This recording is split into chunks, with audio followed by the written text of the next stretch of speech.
You ready? We ready. I'm ready. Come on. It's G to the L to the O. Glow. X-Men, real gospel. It's G to the L to the O. Glow.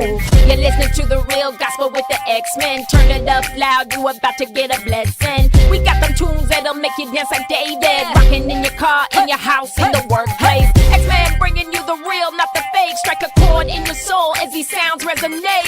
Incline your ears cause you don't want to miss the X-Men real gospel. Bringing you the real.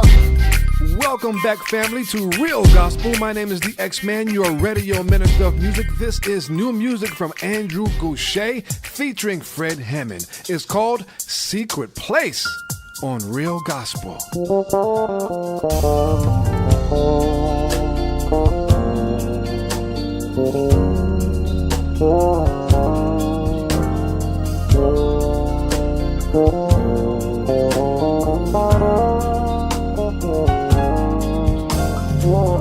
A secret place in you where peaceful waters flow, to dwell beneath your wings, abide under your shadow. Let me hide in you. It's the safest place I know.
Gospel is the place where God gets the glory and artists tell their stories. I'm so honored to have, there's no box big enough to put you in. You're just out the box, my friend. Andrew Gouche. And I was jokingly and lovingly saying to you just a few minutes ago that I wanted to say Gouche at first because for some reason, does anybody else call you Gouche because you're so world renowned? Huh? Everybody calls me. Okay, there it is. Yeah. But you know what? That means that we don't know you. That's what that means. But we know your work. What does the Bible say about that? A person's gifts makes room for them? Yes, sir. Yes, sir. Yes, sir. Yeah. It's an honor and a pleasure to have you on Real Gospel, my friend. Well, thank you for having me. I really appreciate it. Yeah. Well, let me give you your proper introduction. You are a world-renowned bassist, musical director, producer, and composer, best known for your creativity, original bass lines, and unique sound that bass players around the world have sought to try to illuminate. Your distinctive sound is the core of the Andrew Gouche signature line of bass guitars, having graced the cover of Bass Player magazine and industry interviews. Over the years, you've been tagged as a gospel legend. And, I feel upset that I've been playing your music and listening to your work all these years and have not known the man behind the music. Well, in gospel and with most kinds of music, the musicians don't get the same amount of attention as the artist. But, it's better now, Mm-hmm. Back in the day, you didn't know who was doing what on a record, That's true. Like for years, Motown didn't even list the credits for musicians. Wow. So, the people who were like credit junkies, no. And it's like almost like an underground cult following or something like that, And it's funny when I hear you say all that stuff, it just sounds crazy to me because, it never stops being surreal, the fact that I've done the things that I've done and been blessed to work with the artists that I've been able to work through down through the years, man. It still sounds crazy. And when I hear you say it, I'm like, wow, really, that's me doing all that stuff, Yeah. In the moment. And what's crazy about it for me is, I got my start in pop music. Britney Spears, the Backstreet Boys, Third Eye Blind, Hootie and the Blowfish, all those guys. And then I went back to R&B, and I'm looking at all these names of people. So I'm going for people who didn't grow up in church, or should I say, or didn't spend all their lives in church. I'm going to call off a few names, and I know people have to know some of these artists that you've worked with, and I'm going to name a few. Let's see, Prince, Chaka Khan, Michael Jackson, Quincy Jones, Julio Iglesias, Madonna, Snoop Dogg, Warren G, Earth, Wind & Fire, Aretha Franklin, Hidden Beach Unwrapped Series, Jimmy Reed, the LA Jazz Syndicate, Smokey Robinson, Patti LaBelle. These are people whose music I've played over the years. It's funny, if somebody was telling me they did all that stuff, I'd tell them they were lying.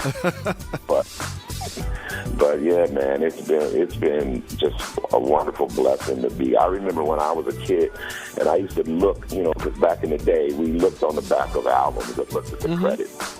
And I used to just wonder what it would be like to actually meet some of these people. And, to be able to say that I know them and worked with them is just crazy to me. It's still crazy after all this time. It's still crazy.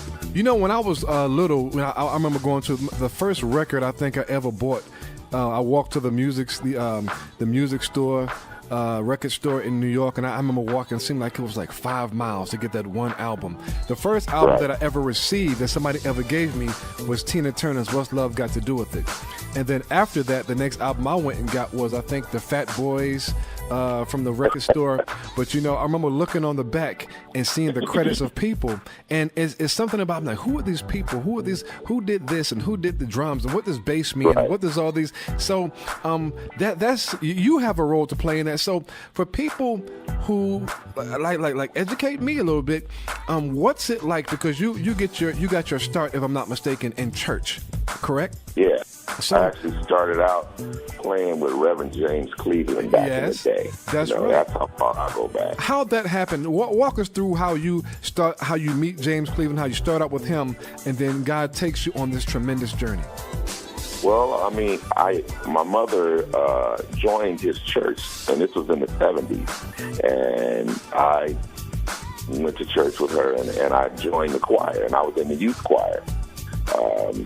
And then in 1974, I saw Larry Graham on Soul Train, and I begged my mama to give me a bass, and she got me a bass for Christmas that year.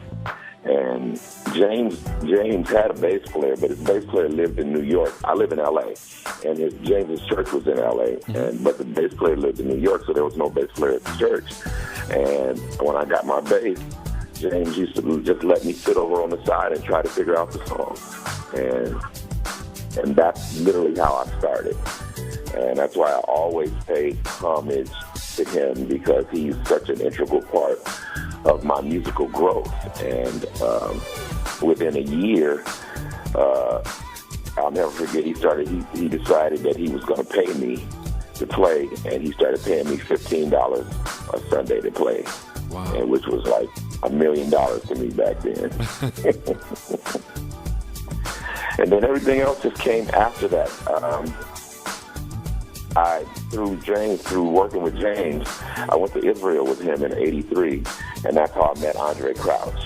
And now the first record that I ever bought was Andre Crouch Live in London. I bought 2 tapes, Andre Crouch Live in London and the Hawkins Family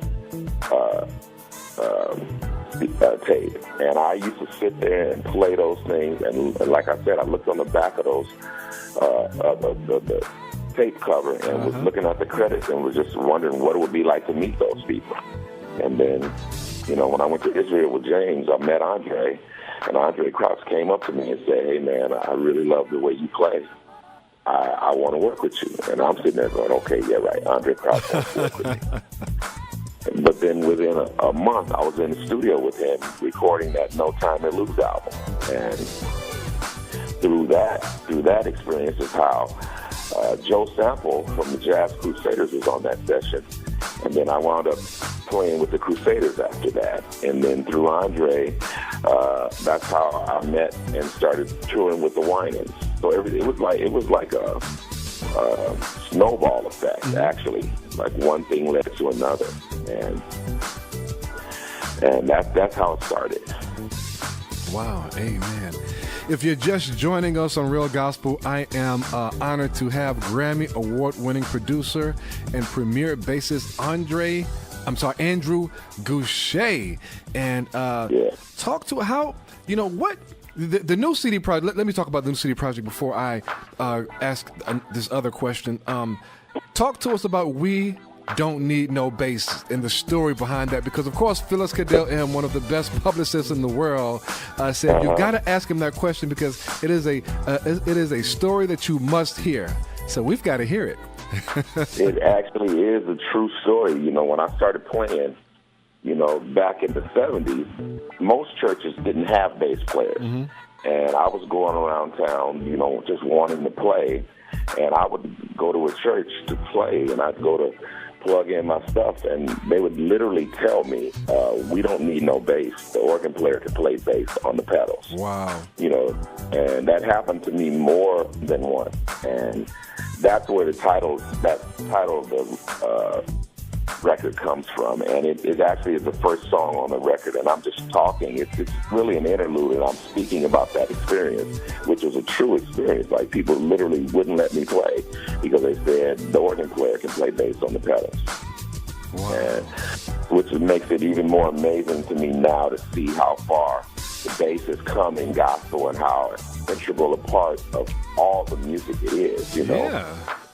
Like a lot of songs are driven by the bass, And you got that right. But I remember when they didn't want bass. But so why? That's where that name comes from.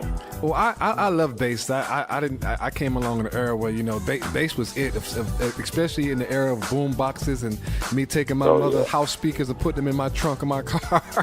So I have some bass. I can't imagine music without it. But what would their reasoning be for not wanting bass? Well, it was just especially growing up in a traditional, like grew up Baptist, and most of those churches were traditional. But it took them a long time to even start having drums. You know, it used to just be piano and organ and people playing tambourines. You know, but like everything evolves, man. They started seeing how much of an asset that all of those things could be. You know, of course, you always had them old people that would come sit right in front of your amp and hold their ear and looking at you mad because they think you're too loud, but they sitting right in front of your amp. Yeah, I had a lot of that too. But it's just you know, great for me to see that how it grew into what it is now. Amen. Now, the CD project is out now. We Don't Need No Bass. What can we expect from the project? What have you poured in? What from your soul have you poured into the CD project? Because I know it's got to be equipped with a lot of your life experiences and things that you just, you know, God has brought you sort of to this full circle to share with us.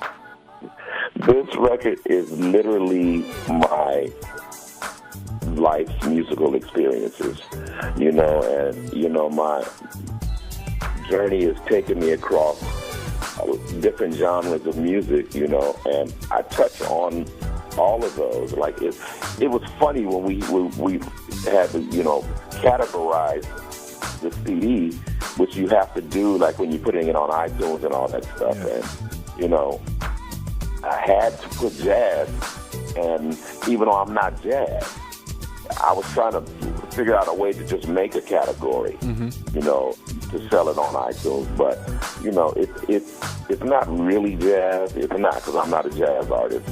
But, you know, there's some R&B influence on there. There's some pop influence on there. There's definite gospel songs on there. I have Fred Hammond singing on a song, which I actually re-recorded a commissioned song, his original group commission, Secret Place.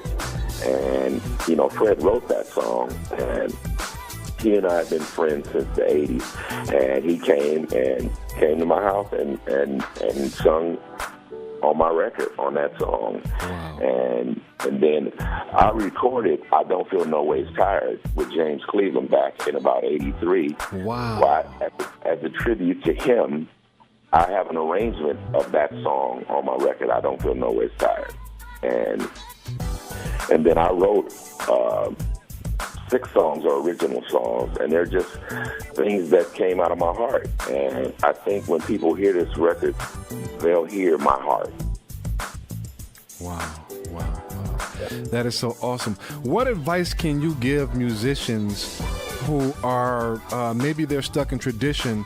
You know, somebody asked me this question the other day about musicians who play in the church, but then also maybe they might have a gig playing in a group somewhere that might be secular. What advice can you give to them who have to sort of, I don't call it straddling the fence, if you have the love of Christ in you and God really lives in you, but it's work for you. What advice can you give musicians who need that sort of inspiration? Well, I would say, as long as you don't let the situation compromise your beliefs and principles, then you have to approach it like it's a job. Like, if you work at the post office, you know, everybody that at the post office is not saved. That's not going to stop you from going to work, you know. And you have to look at it as being a light in the situation that you're in, you know. Being, you know, having done all the kind of gigs that I did, I saw a lot of things, and I had an opportunity to do things, but I never did because I never compromised my principles and my beliefs. And that's always a touchy subject with people, but I really believe that as long as you stay true to who you are, then you'll be okay, you know, and that's the way I've looked at it all my life. Amen. No one better to give that advice than you, because you've been there, you've done that, you work with everyone in the business. My friend, the CD project We Don't Need No Bass is out now. How can the listeners reach you, get in touch with you, find out more about the project and get the project? Well, the project is on iTunes, and you can go to andrewgouche.com if you want to get an autograph actual CDs. A lot of people still like physical CDs, and we've been shipping a lot of, like, worldwide. We've been shipping CDs, and I sit there and I autograph them myself, and we ship them out. But you can always find me on Facebook, on Twitter, on Instagram. I'm just Andrew Gouché. I don't have no fancy Facebook name, you know. Like, I've seen people's names like the devil thought he had me, but I got away, Johnson. Yeah. You know, my name is Andrew Gouché, and that's how you can find me. Spell it for them. Spell Gouché for them, because it's not spelled the way it may sound. Oh, it's spelled Gouche, Andrew Gouché. There it is. Andrew, thank you so much for spending time with us on Real Gospel. You have our full support. I love the music. I love having spoken with you. I've learned a lot from you. And please return to Real Gospel anytime. Thank you, my friend. Thank you so much for having me, and God bless you, man.